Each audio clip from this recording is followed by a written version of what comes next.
Good evening, everybody. Today we are going to discuss the acoustics of the middle ear by ENT student. So we will have a person to talk about this. Yes, please start. My name is Gopi Krishna, and today's topic is acoustics of middle ear. Two of the primary tasks of a otologic surgeon include diagnosis, the understanding of how practical pathological variation in external middle ear structures leading to hearing loss, and surgical treatment of external and middle ear ravaged by disease such that the reconstructed ear has near normal mechanical and acoustic function. The others believe that a basic knowledge of physiology of the normal ear and pathophysiology of the diseased ear is necessary for proper diagnosis and surgical treatment of otologic disorders. So what are the two tasks? Number one is diagnosis. Number two is surgical treatment, as we have got. So how do you understand this one? Especially you have got the external ear, middle ear, and internal ear. We are not going to operate on it anyhow. Yes, you know that. So external ear and middle ear structural related hearing loss, that is till the level of from pinna till the level of stapedovestibular joint, as you know that. And external and middle ears ravaged by disease. So whatever the disease that is there till the level of stapedovestibular joint, it can be corrected and it can be reconstructed, and so that it has got a near normal. Number one is mechanical function, number two is acoustic function. So you have got the mechanical function M and acoustic function. You can remember as MA, mechanical function and acoustic function. And according to the standard authors which you are using this particular information from, the basic knowledge of physiology is what is needed, especially for the normal ear and also the pathophysiology of the diseased ear. So you should know physiology. So abnormal physiology is nothing but pathology, as you know that. So you should have a idea about the diagnosis based on that, and also the surgical treatment for the otological disorders. Sir, this chapter provides a review of some fundamental principles of acoustics that are relevant to sound transmission in normal, diseased, and reconstructed middle ears. The review concentrates on middle ear mechanics and does not cover the physiological maintenance of middle ear gases or static ear pressures. The chapter is meant as guide rather than exhaustive treatise and has been written with clinicians as its primary audience. What is a very important thing here in this acoustics? Acoustics is very important for sound, as you know that. Sound transmission, you should know, especially number one in the diseased ears, number two in the reconstructed ears. How is it going to transfer from one place to other place, as you should have an idea. And it concentrates on mechanics of the middle ear. And it does not cover the physiological. Physiologically, it is not going to cover, especially about the middle ear gases and also the pressures. So we are not going to deal about the gases, or we are not going to deal about the pressures. And as you know, we should keep in mind about the clinicians. Historical aspects. The histories of otology, audiology, and acoustics have been documented by several authors. The early events may be summarized as follows. Early Greek physicians, 15th century BC, knew of the tympanic membrane and middle ear space. The Greek considered the middle ear space to be the seat of hearing. Galen, AD 131 to 201, described the auditory nerve but suggested it originated in the middle ear. So importance, you should not ever forget the history about the otology and about the audiology, and you should know about the acoustics also, especially like, so these Greek people, you can say Greek Veras, and these people in 5th century BC itself, even before, if you take consider Christ as our reference point, so -5 itself, they have got this idea about the tympanic membrane, especially the vesalius and this middle ear space, that it is there. They consider the middle ear space to be seat of hearing. So for hearing sake, they have that idea. Especially Galen described the auditory nerve. So this Galen, AD 131 to 201. So after that is 131 201. So -5 here it is almost, it is 131 at this time plus 131 of this time span. We came to know about auditory nerve and suggested it originated in the Middle East. So they came to know that, according to Galen, we came to know that auditory nerve. So this auditory nerve is described by Galen. Auditory nerve is described by Galen, as you should know, have an idea about this.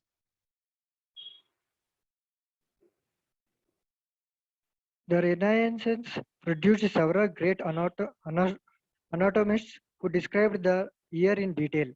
Vesalius in 1543 described the Malleus and Incus. In 1546, Ingracia described the stapes and oval and round windows. In 1561, Fallopius named cochlea, the labyrinth, and the canal for the facial nerve. Eustachius described the auditory tube bearing his name in 1564. So very important, as I already told you about this Vesalius, especially in the 1500s, he has described the Malleus and Incus. So remember this MI, so Vesalius, by Vesalius. So Vesalius described the Malleus and Incus. So this is the Malleus, as you know, and this is the Incus, as you know. So this Vesalius described these two things. And the same after 3 years, that is Ingresa, very important, Ingrasia. It describes the stapes and oval and round window membranes. So stapes and oval and round window membranes are described by this great author. Other countries goes to the standard textbook. And 1561, I think it's just like an order.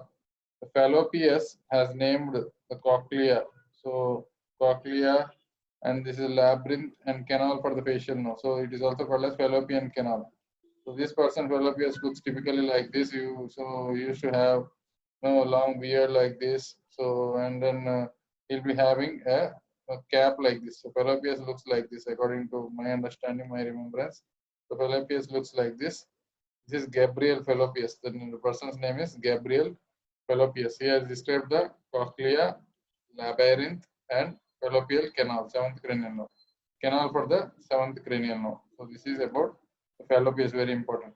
And Eustachius, as you know, he described the auditory tube, and by 1564. So it's almost like 1500s, wherein 43 Malleus Incus, 46 stapes, and it is 61. It is about the cochlear labyrinth and seventh cranial nerve, and about 64.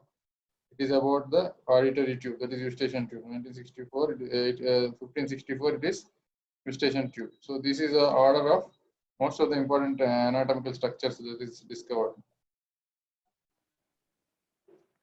These anatomical discoveries formed the basis for tracing the pathway of sound through the ear by Coiter in 1566, and later more elaborate description of Duvernay in 1683. Neither Coiter nor Duvernay appreciated the impedance matching function of the middle ear, because both thought the inner ear was filled with air.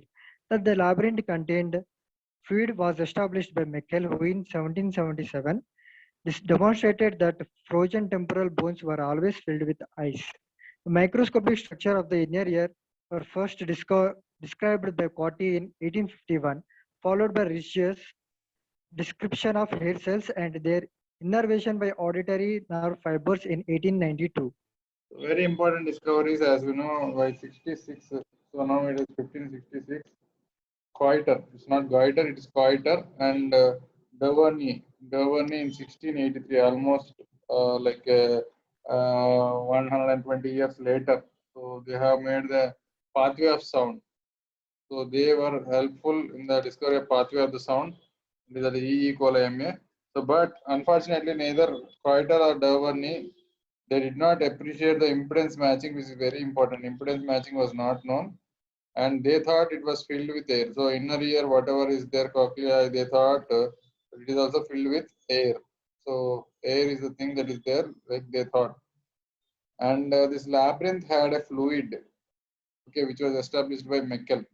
So we have that Meckel's cave for trigeminal ganglion in 1777, very important.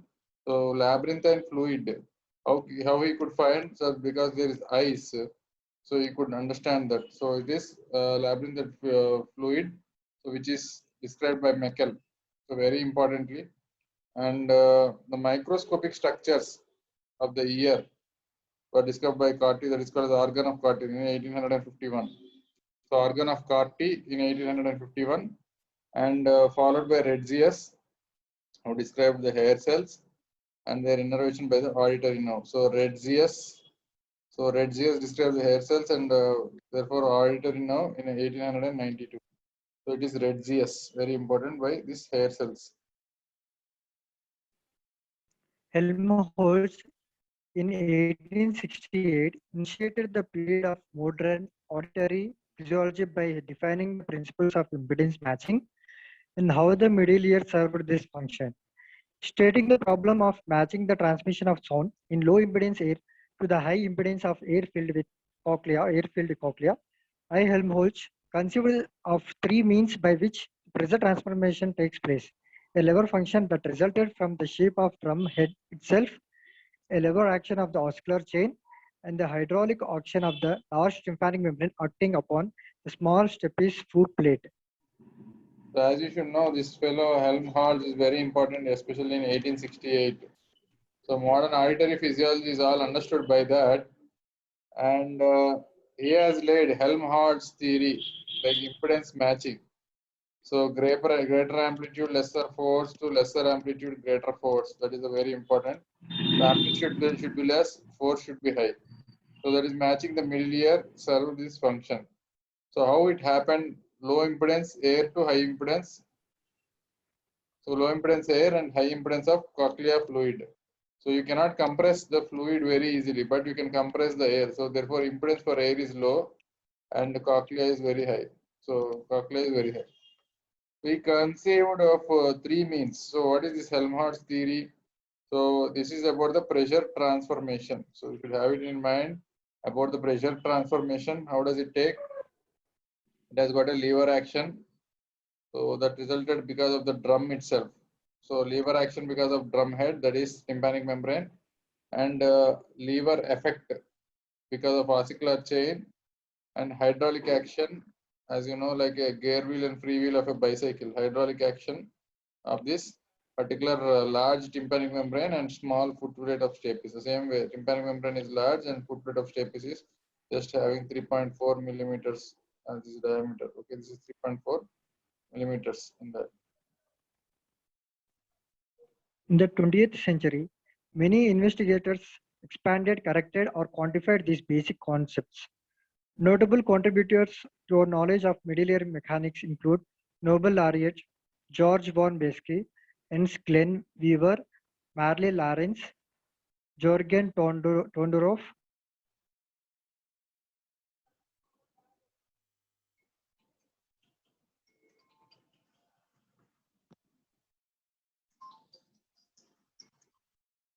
Hello. Yeah, Japan.